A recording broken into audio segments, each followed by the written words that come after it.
Welcome back to study मानिया।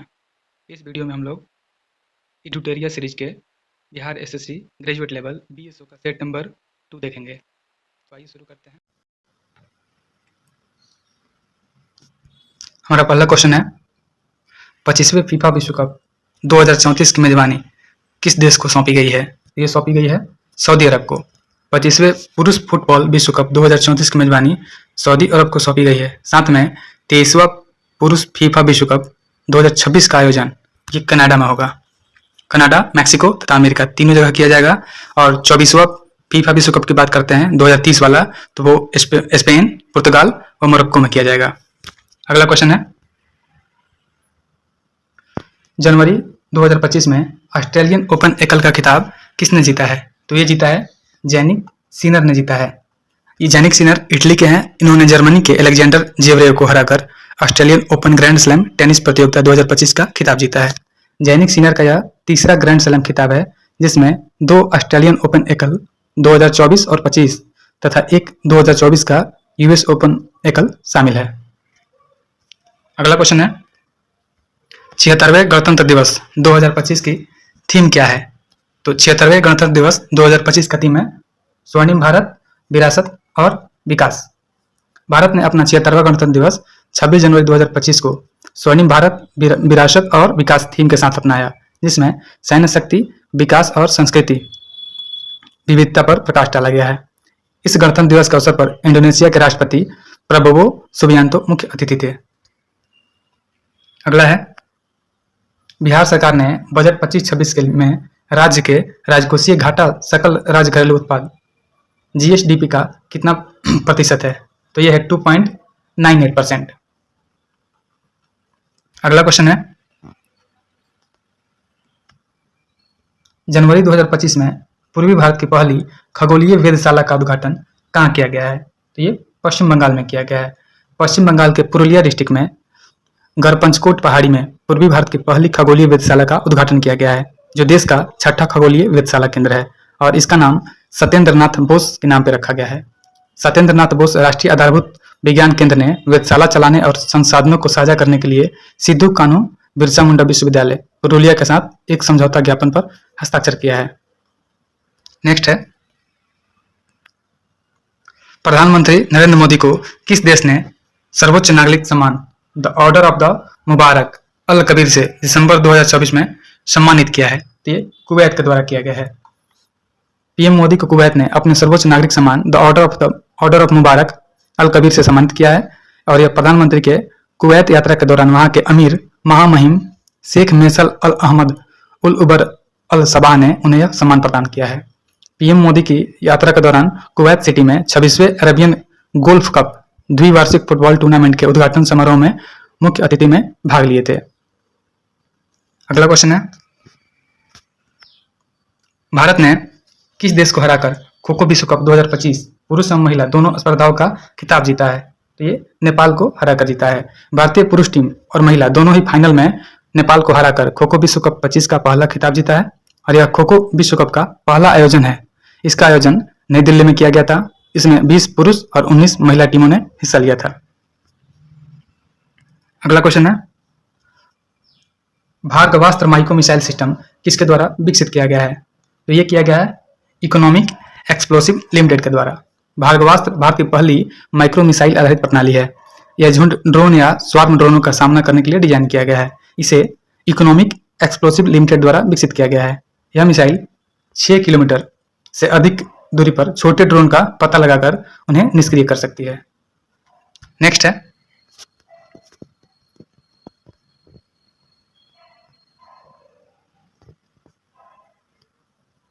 हाल ही में भारतीय अंतरिक्ष अनुसंधान संगठन इसरो को नया अध्यक्ष किसे नियुक्त किया गया है? तो डॉक्टर वी नारायणन को इसरो का नया अध्यक्ष नियुक्त किया गया है। इसरो के अध्यक्ष वी नारायणन है और भारतीय रिजर्व बैंक के गवर्नर है संजय मल्होत्रा। कैग हैं नियंत्रक एवं महालेखा परीक्षक के संजय मूर्ति। फिक्की के अध्यक्ष वही हैं हर्षवर्धन अग्रवाल और भारतीय विमानपत्तन प्राधिकरण के अध्यक्ष हैं विपिन कुमार।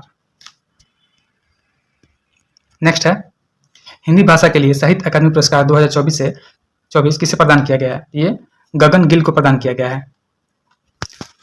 और इनका कविता संग्रह है मैं जब तक आई बाहर, तथा अंग्रेजी के लिए स्टेरिन कीरे को उनके उपन्यास स्पिरिट नाइट्स को दिए जाने की घोषणा की गई है। गगन गिल को हिंदी के लिए मिला है मैं जब तक आई बाहर, ये कविता है, और स्टेरिन कीरे को मिला है अंग्रेजी में स्पिरिट नाइट्स के लिए। महेंद्र मलंगिया को मिला है मैथिली के लिए प्रबंध संग्रह निबंध के लिए, और दीपक कुमार शर्मा को मिला है संस्कृत में भास्कर चरितम कविता के लिए। नेक्स्ट है, हाल ही में किस शहर में भारत का पहला डायबिटीज बायो बैंक स्थापित किया गया है? तो ये किया गया है चेन्नई में। भारत का पहला डायबिटीज बायो बैंक चेन्नई में बना है, और इसकी स्थापना भारतीय चिकित्सा अनुसंधान परिषद ICMR और मद्रास डायबिटीज रिसर्च फाउंडेशन ने मिलकर किया है। इस बायो बैंक में भारतीय आबादी के जैविक नमूने रखे जाएंगे, और इस नमूने का इस्तेमाल डायबिटीज के इलाज और रोकथाम के लिए किया जाएगा। नेक्स्ट क्वेश्चन है, प्रधानमंत्री श्री नरेंद्र मोदी ने 6 अप्रैल को भारत का पहला वर्टिकल लिफ्ट सी रेलवे ब्रिज का उद्घाटन किया। यह किस राज्य में है? तो यह है तमिलनाडु में। 6 अप्रैल 2025 को पीएम मोदी ने तमिलनाडु के भारत का पहला वर्टिकल लिफ्ट समुद्री रेलवे ब्रिज का उद्घाटन किया। इस रेलवे सी को 17 मीटर तक उठाया जा सकता है। यह पुल पुराने पुल से 3 मीटर ऊंचा है, और इस ब्रिज को रेल विकास निगम लिमिटेड के द्वारा बनाया गया है। यह ब्रिज तमिलनाडु के रामेश्वरम और मंडपम को जोड़ता है, और पुल की लंबाई लगभग 2.07 किलोमीटर है। अगला क्वेश्चन है, 18वीं वन रिपोर्ट 2023 के अनुसार वन एवं वृक्ष आवरण में अधिकतम वृद्धि दर्शाने वाले शीर्ष राज्य कौन सा है? ये हो जाएगा छत्तीसगढ़। 18वीं वन रिपोर्ट 23 के अनुसार वन एवं वृक्ष आवरण में अधिकतम वृद्धि दर्शाने वाले राज्य हैं छत्तीसगढ़ 684 किलोमीटर स्क्वायर, उसके बाद है उत्तर प्रदेश 559 किलोमीटर स्क्वायर, और उसके बाद है उड़ीसा, ये भी 559 किलोमीटर स्क्वायर है। नेक्स्ट क्वेश्चन है, हाल ही में अमेरिका के राष्ट्रपति डोनाल्ड ट्रंप ने किस संगठन से अलग होने की घोषणा की है? तो डोनाल्ड ट्रंप ने विश्व स्वास्थ्य संगठन WHO से अलग होने की घोषणा की है, और यह घोषणा उन्होंने 20 जनवरी 2025 को अमेरिका के 47वें राष्ट्रपति के रूप में शपथ लिए थे। ट्रंप द्वारा पद संभालने के पहले दिन ही यानी 20 जनवरी को ही संयुक्त राष्ट्र की सार्वजनिक स्वास्थ्य एजेंसी WTO से अलग होने की कार्यकारी आदेश जारी किए हैं। अगला क्वेश्चन है, केंद्र सरकार द्वारा हाल ही में कहां पर भारत के पहले जैविक मत्स्य पालन क्लस्टर का शुभारंभ किया गया है? तो ये किया गया है सिक्किम में। मत्स्य पालन, पशुपालन और डेयरी मंत्रालय ने प्रधानमंत्री मत्स्य संपदा योजना के अंतर्गत सिक्किम के सोरंग जिले में भारत का पहला जैविक मत्स्य पालन क्लस्टर शुरू किया है, और इसका उद्देश्य वैश्विक स्तर पर पर्यावरण के प्रति जागरूक बाजारों के लिए एंटीबायोटिक, रसायन और कीटनाशक मुक्त जैविक मछली का उत्पादन करना है। नेक्स्ट है, कुमाऊं हिमालय का विस्तार है कहां से कहां तक? तो कुमाऊं हिमालय का विस्तार सतलुज व काली नदी के मध्य है। हिमालय का प्रादेशिक विभाजन किया जाता है, जिसमें पंजाब हिमालय आता है सिंधु नदी से लेकर सतलज नदी के बीच में। कुमायूं होता है सतलुज से लेकर काली नदी के बीच में। नेपाल हिमालय का होता है काली से तीस्ता के बीच में। और असम हिमालय या उसको दिहांग हिमालय भी बोलते हैं, इसका विस्तार है तीस्ता नदी से लेकर दिहांग नदी यानी ब्रह्मपुत्र नदी के बीच में। नेक्स्ट है, निम्न में सबको सुमेलित कीजिए। तो राणा प्रताप सागर परियोजना ये हो जाएगा चंबल नदी पे है। माता टीला बांध परियोजना ये बेतवा नदी पे है। तुलबुल परियोजना झेलम नदी पे है, और फरक्का परियोजना ये गंगा नदी पे है। तो हमारा आंसर डी हो जाएगा, डी। अगला क्वेश्चन है, प्राक्कलन समिति के सदस्यों का कार्यकाल होता है, तो ये 1 वर्ष का होता है। प्राक्कलन समिति के सदस्यों का कार्यकाल 1 वर्ष का होता है। नेक्स्ट है, निम्नलिखित में से कौन सी सुमेलित नहीं है? तो इसमें भाग 18 यानी निर्वाचन नहीं आपात उपबंध होगा। बाकी सब सही है। भाग 20 है संविधान संशोधन से, भाग 17 है राजभाषा से संबंधित, और भाग 11 है संघ एवं राज्यों के बीच संबंध से संबंधित है। एक भाग 15 होता है, वो निर्वाचन से संबंधित होता है, आर्टिकल 324 से 329 तक। बात करेंगे भाग 18 की, तो आपात उपबंध है जो 352 से 360 तक है। भाग 11 का बात करते हैं तो संघ एवं राज्यों के बीच संबंध होता है अनुच्छेद 245 से 263 तक। अगला है, निम्नलिखित में से किस अधिनियम ने भारतीय को देश के प्रशासन में भागीदारी को सर्वप्रथम संभव बनाया था? तो ये बनाया था चार्टर अधिनियम 1833 के द्वारा बनाया गया था। चार्टर अधिनियम 1833 में यह प्रावधान किया गया कि किसी भी भारतीय को उसके धर्म, जन्म स्थान, रंग इत्यादि के आधार पर कंपनी के अधीन किसी पद या सेवा के लिए अयोग्य नहीं माना जाएगा। अतः यह अधिनियम सर्वप्रथम प्रशासन में भारतीयों को भागीदारी का मुख्य आधार बना। हालांकि कोर्ट ऑफ डायरेक्टर्स के विरोध के कारण यह प्रावधान लागू नहीं हो सका था। नेक्स्ट है, निम्नलिखित में से कौन सा धार्मिक स्वतंत्रता के अधिकार के प्रावधान के अंतर्गत शामिल नहीं है? तो इसमें से धर्म परिवर्तन करने का अधिकार ये धार्मिक स्वतंत्रता के अधिकार के प्रावधान के अंतर्गत शामिल नहीं है। भारतीय संविधान के मूल अधिकारों के अंतर्गत अनुच्छेद 25 से 28 तक धार्मिक स्वतंत्रता का अधिकार दिया गया है, जिसमें धर्म प्रचार करने का अधिकार, राज्यों को समाज सुधारक विधि निर्माण का करने का अधिकार इत्यादि प्रदान किया गया है। और धर्म परिवर्तन कराने का अधिकार धार्मिक स्वतंत्रता अधिकार के अंतर्गत नहीं आता है। ऐसा कोई मौलिक अधिकार संविधान द्वारा प्रदत्त नहीं किया गया है। नेक्स्ट है,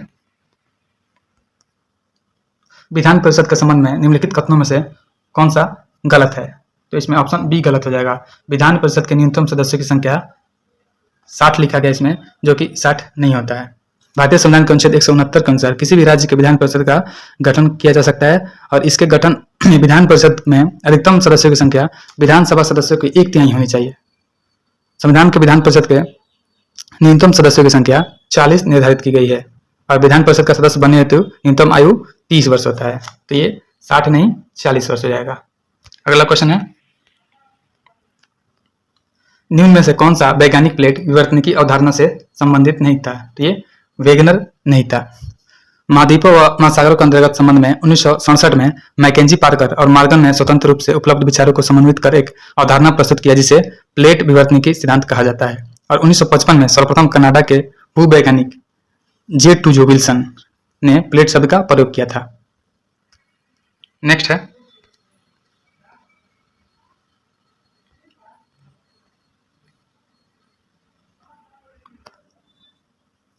निम्नलिखित में कौन सुमेलित नहीं है? तो इसमें ऑप्शन बी हो जाएगा। 1 और 2 दोनों सुमेलित नहीं है। पनामा नहर दिया गया है। पनामा नहर कैरेबियन सागर और प्रशांत महासागर के बीच में है, तो इसमें अरब सागर लिखा हुआ है, जो कि गलत हो जाएगा। नेक्स्ट है स्वेज नहर, इसमें लाल सागर लिखा गया है और अरब सागर लिखा गया है।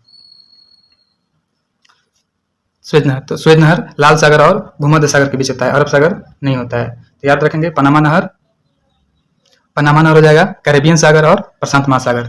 स्वेज नहर हो जाएगा लाल सागर और भूमध्य सागर, और कील नहर हो जाएगा बाल्टिक सागर और उत्तरी सागर को जोड़ता है। अगला होगा, भारत में अविश्वास प्रस्ताव के संदर्भ में निम्नलिखित कथनों पर विचार कीजिए। तो देखते हैं, भारतीय संविधान में कहीं भी अविश्वास प्रस्ताव का उल्लेख नहीं किया गया है, सही है। अविश्वास प्रस्ताव केवल लोकसभा में ही पुनः स्थापित किया जा सकता है, ये भी सही है। और अगला है, अविश्वास प्रस्ताव लाने हेतु न्यूनतम 50 सदस्यों का समर्थन आवश्यक है, ये भी सही है। यानी तीनों स्टेटमेंट सही हो जाएगा, तो हमारा आंसर डी हो जाएगा। नेक्स्ट क्वेश्चन है, निम्नलिखित में से किस क्षेत्र में प्रवाल भित्ति नहीं पाई जाती है?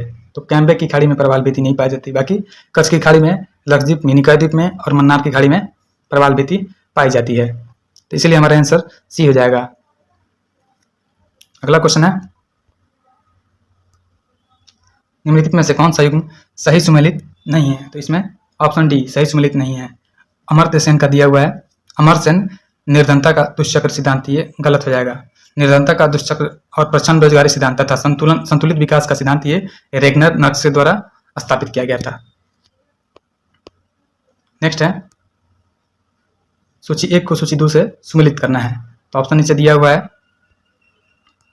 तो बरौनी ये बिहार में है, तेल सोदा कारखाना है, बोंगाई गांव है असम में है, वीना है मध्य प्रदेश में है, कोयली है गुजरात में है। तो हमारा आंसर डी हो जाएगा। अगला क्वेश्चन है, सूची 1 का मिलान सूची 2 से करना है। तो लॉ एस का खान नोमंडी में है, तांबे का खान बालाघाट में है, बॉक्साइट के खान अमरकंटक की पठारी पे है, और अब्रक का खान ये नेल्लौर में है। और एक यूरेनियम होता है, यूरेनियम का खान ये जादूगोड़ा में पाया जाता है। नेक्स्ट है, जब जनसंख्या घनत्व का विश्लेषण निवल खेती योग्य क्षेत्र के माध्यम से गणना करके किया जाता है, तो उसमें आपको क्या कहा जाता है? जब जनसंख्या घनत्व का विश्लेषण निवल खेती योग्य क्षेत्र के माध्यम से गणना करके किया जाता है, तो उसमें आपको कायिक घनत्व यानी फिजियोलॉजिकल डेंसिटी कहा जाता है। कायिक घनत्व मतलब होता है कुल जनसंख्या बटा निवल कृषि क्षेत्र। और कृषि घनत्व होता है कुल कृषि जनसंख्या डिवाइडेड बाई निवल कृषि क्षेत्र। कृषि जनसंख्या में कृषक, कृषि मजदूर और उनके परिवार के सदस्य शामिल होते हैं। नेक्स्ट है, निम्नलिखित में से कौन सा सही सम्मिलित नहीं है? तो वायनाड वन्य जीव अभयारण्य, ये तमिलनाडु नहीं केरल हो जाएगा, तो ऑप्शन बी हो जाएगा हमारा। बाकी सब सही है। नागरकुल राष्ट्रीय उद्यान कर्नाटका में है, सत्यमंगलम बाघ आरक्षित क्षेत्र तमिलनाडु में है, पापीकोंड राष्ट्रीय उद्यान आंध्र प्रदेश में है। नेक्स्ट है,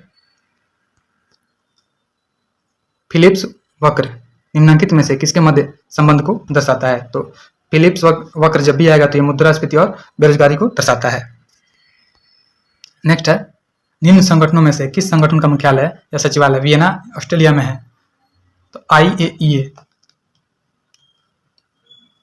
IAEA हो जाएगा, मतलब ये ऑस्ट्रिया में है। मध्य यूरोपीय देश, इसकी राजधानी वियना है।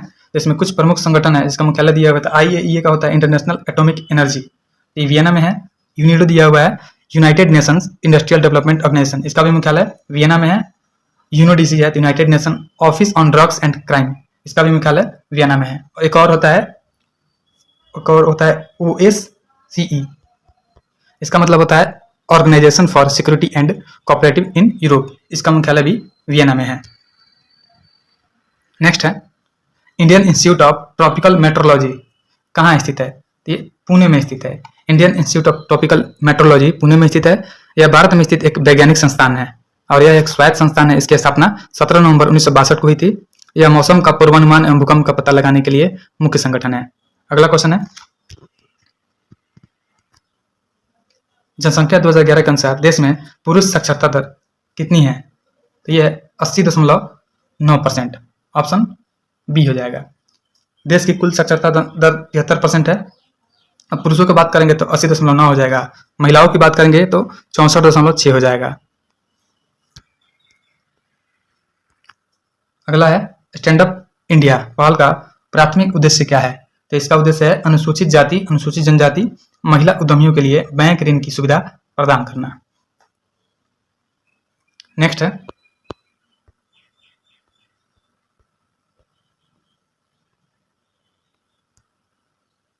राष्ट्रीय स्वच्छ वायु कार्यक्रम NCAP कब प्रारंभ किया गया था? तो राष्ट्रीय स्वच्छ वायु कार्यक्रम NCAP 2019 में प्रारंभ किया गया था। इसका उद्देश्य वायु प्रदूषण की रोकथाम, नियंत्रण एवं निवारण हेतु एक व्यापक कार्य योजना तैयार करना है। नेक्स्ट है, निम्नलिखित में सम्मिलित करना है। प्रोजेक्ट एलिफेंट ये शुरू किया गया था 1992 में, प्रोजेक्ट टाइगर 1973 में, प्रोजेक्ट क्रोकोडाइल 1975 में और इंडियन राइनो विजन 2020 ये 2005 में शुरू किया गया था। नेक्स्ट है, इसके बारे में कुछ जान लेते हैं। इंडियन राइनो विजन जो 2020 में 5 में शुरू किया गया था, इसमें 2020 के तहत वर्ष 2020 तक भारतीय राज्य असम में स्थित 7 संरक्षित क्षेत्रों में फैले एक सींग वाले गेंडों की आबादी को बढ़ाकर कम से कम 3000 से अधिक करने का एक महत्वाकांक्षी प्रयास किया गया था। 7 संरक्षित क्षेत्रों में काजीरंगा, पोबितोरा, ओरांग नेशनल पार्क, मानस नेशनल पार्क, लोकोवा वन्यजीव अभयारण्य, बुराचापोरी वन्यजीव अभयारण्य और डिब्रू सैखोवा वन्यजीव अभयारण्य शामिल थे। आगे देखते हैं,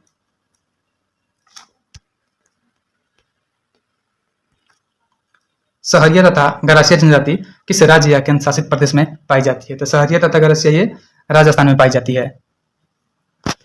और एक और होता है लंबाड़ी मुरिया, ये तो मध्य प्रदेश में पाया जाता है। और जहां तक असम की बात करते हैं तो असम में अबोर, मिकिर, दिमारा और काबू पाई जाती है। नेक्स्ट है, शून्य अंश अक्षांश तथा शून्य अंश देशांतर अवस्थित है, तो ये अटलांटिक महासागर में अवस्थित है। अगला क्वेश्चन है, पाइरेलियोमीटर जिसका अनुप्रयोग सौर विकिरण मापने में किया जाता है, यह किस नियम पर आधारित है? तो ये स्टीफन के नियम पर आधारित है। स्टीफन का नियम बोलता है यदि कोई वस्तु उच्च ताप पर है तो वस्तु के प्रति एकांक पृष्ठ क्षेत्रफल से प्रति सेकंड उत्सर्जित होने वाले विकिरण की मात्रा वस्तु के चरम ताप के चतुर्थ घात के समानुपाती होती है, अर्थात E = E directly proportional to T⁴। Next है, निम्नलिखित कथनों में से कौन सा सही है? इसमें ध्वनि की चाल पर दाब का कोई प्रभाव नहीं पड़ता है, ये सही है। नेक्स्ट है, आर्द्रता बढ़ने पर ध्वनि की चाल कम हो जाती है, गलत है। आर्द्रता बढ़ने पर ध्वनि की चाल बढ़ जाती है। तो हमारा आंसर हो जाएगा सिर्फ ए, केवल एक। समतल दर्पण में बना प्रतिबिंब की स्थिति एवं प्रकृति कैसी होती है? तो समतल दर्पण में बने प्रतिबिंब की स्थिति और प्रकृति होती है काल्पनिक और वस्तु के बराबर होती है। अगला क्वेश्चन है, चंद्रमा की सतह पर पलायन वेग का मान लगभग कितना होता है? तो ये 2.4 किलोमीटर प्रति सेकंड होता है। पृथ्वी की सतह पर पलायन वेग का मान 11.2 किलोमीटर पर सेकंड होता है और चंद्रमा की सतह पर 2.4 किलोमीटर होता है।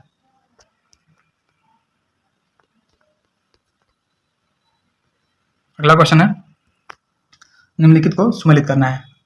ऑडियोमीटर ध्वनि की तीव्रता मापने में यूज किया जाता है। ओडोमीटर वाहनों द्वारा तय की गई दूरी मापने में किया जाता है। अल्टीमीटर विमान की ऊंचाई मापने के लिए किया जाता है। ऑक्सीजनोमीटर पौधों की वृद्धि मापने के लिए किया जाता है। अगला है, यदि लकड़ी, लोहे और मोम के समान आकार के टुकड़े को एक समान ऊंचाई से पृथ्वी पर गिराया जाए और वायु अनुपस्थित हो यानी निर्वात में हो तो उनके पृथ्वी पर पहुंचने का क्रम क्या होगा? तो इसका क्रम तीनों साथ ही पहुंचेंगे। गुरुत्वीय त्वरण का मान किसी वस्तु के द्रव्यमान पर निर्भर नहीं करता है, इसलिए सभी एक साथ पहुंचेंगे। अगला क्वेश्चन है, जब एक ध्वनि तरंग एक माध्यम से दूसरे माध्यम में जाती है तो निम्नलिखित में से कौन सी राशि अपरिवर्तित रहती है? तो ये आवृत्ति अपरिवर्तित रहती है। बाकी तरंग दर यानी वेवलेंथ, आयाम होता है, एम्पलीट्यूड और चाल स्पीड, ये सभी ध्वनि के तरंग एक माध्यम से दूसरे माध्यम में जाने पे चेंज हो जाते हैं, लेकिन आवृत्ति चेंज नहीं होती है। नेक्स्ट है, निम्नलिखित में से कौन सा यंत्र प्रत्यावर्ती वोल्टेज को घटाने या बढ़ाने का कार्य करता है? तो ट्रांसफार्मर होता है जो प्रत्यावर्ती वोल्टेज को घटाने या बढ़ाने का कार्य करता है। नेक्स्ट है,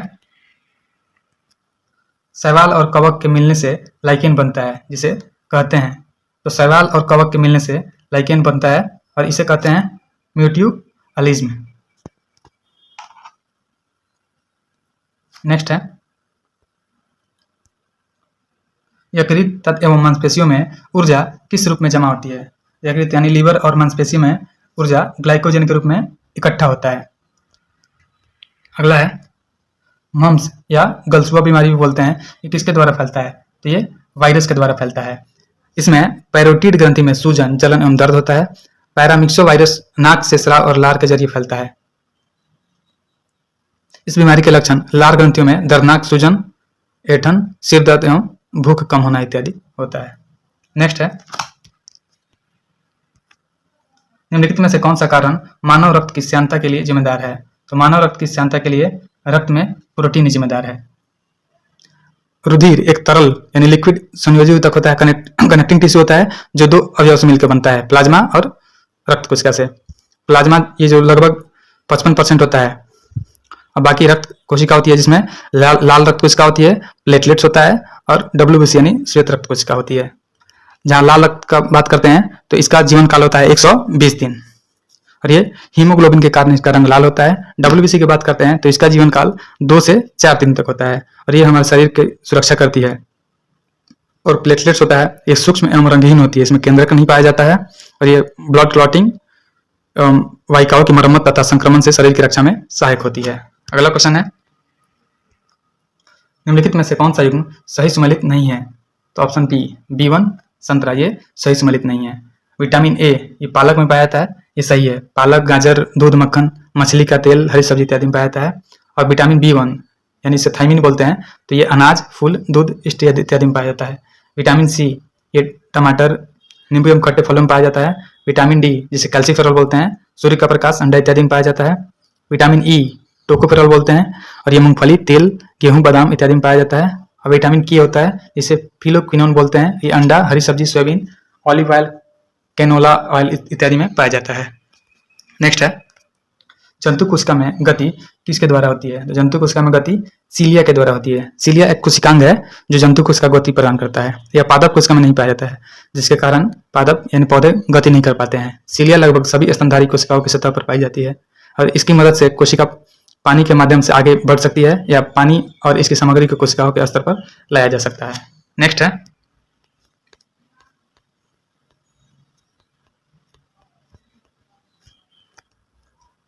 नीचे 2 कथन दिए गए हैं, इनमें ए अभिकथन और आर कारण है।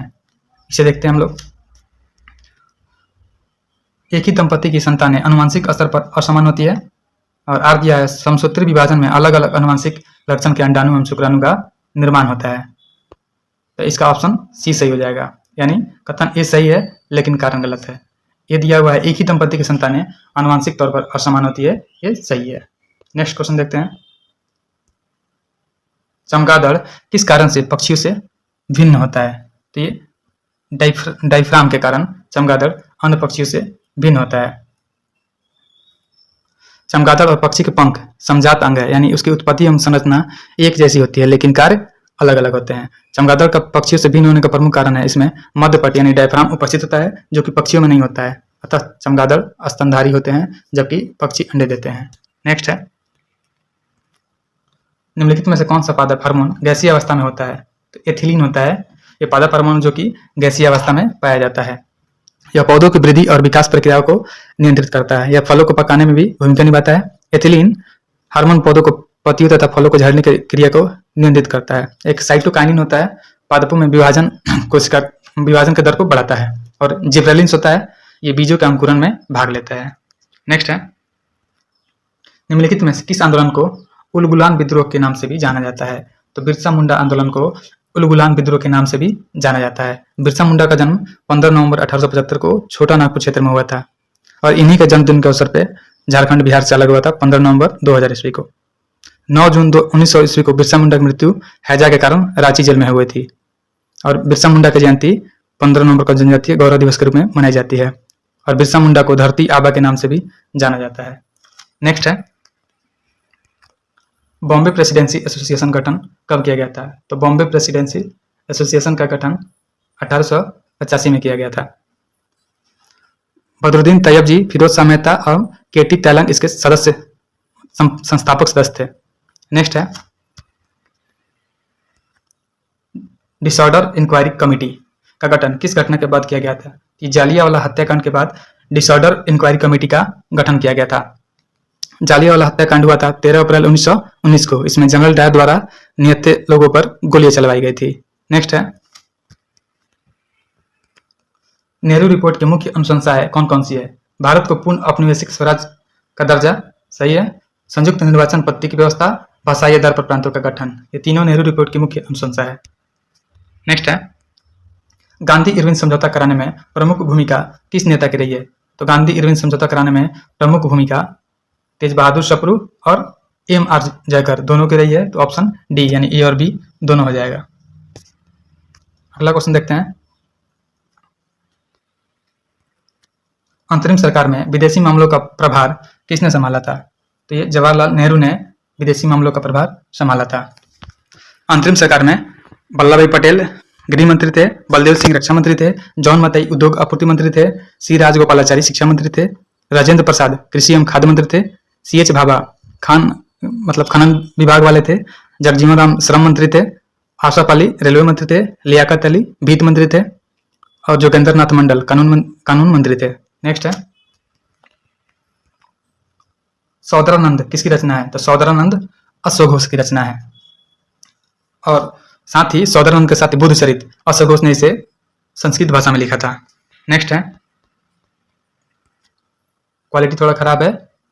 मौर्य वंश के बाद दक्षिण भारत में सबसे प्रभावशाली राज्य कौन था? तो ये सातवाहन हो जाएगा। अगला क्वेश्चन है, निम्नलिखित में से किसने प्रसिद्ध कुतुब मीनार के निर्माण में योगदान नहीं दिया था? तो गयासुद्दीन तुगलक ने नहीं दिया था। कुतुब मीनार का बात करते हैं तो इसका निर्माण गुलाम वंश का संस्थापक कुतुबुद्दीन ऐबक ने आरंभ किया था और इल्तुतमिश ने इसे 1220 में पूरा किया था और फिरोज शाह तुगलक ने टूटी हुई मंजिल का रिपेयर करवाया था, जो बाद में और एक मंजिल जोड़ दिया गया था। नेक्स्ट है, निम्नलिखित में से किस सुल्तान ने पहले हजरत आला की उपाधि धारण की और बाद में सुल्तान की? ये शेरशाह है जिसने पहले हजरत आला की उपाधि धारण की और बाद में सुल्तान की उपाधि धारण की। नेक्स्ट है, कृत्रिम हीरा निम्न में से किसे कहा जाता है? सिलिकॉन कार्बाइड को कृत्रिम हीरा कहा जाता है। अगला क्वेश्चन है, निम्न में से कौन संलयन प्रक्रम पर आधारित है? तो हाइड्रोजन बम जो बनता है वो संलयन प्रक्रम पे आधारित होता है, यानी इसमें हाइड्रोजन जुड़ के दो हल्के नाभिक मिलकर एक भारी नाभिक का निर्माण करते हैं। नेक्स्ट है, निम्नलिखित में से कौन मिश्र धातु नहीं है? तो जिंक मिश्र धातु नहीं है, ये संक्रमण धातु का समूह का सदस्य है और आवर्त सारणी में जिंक को Zn के रूप में दर्शाया जाता है। इसके परमाणु संख्या 30 होती है। अगला क्वेश्चन है, अमोनियम सल्फेट का रासायनिक सूत्र क्या होता है? तो अमोनियम सल्फेट का रासायनिक सूत्र NH4 का होल 2 SO4 होता है। नेक्स्ट है, CO2 में कार्बन की संकरण अवस्था क्या होती है? तो CO2 में कार्बन की संकरण अवस्था sp होती है, sp। अगला क्वेश्चन है, जब पानी जम जाता है तो उसके घनत्व पर क्या प्रभाव पड़ता है? तो पानी के जमने के कारण उसका घनत्व कम हो जाता है, यानी जब पानी जमेगा तो वो फैल जाएगा। नेक्स्ट क्वेश्चन है,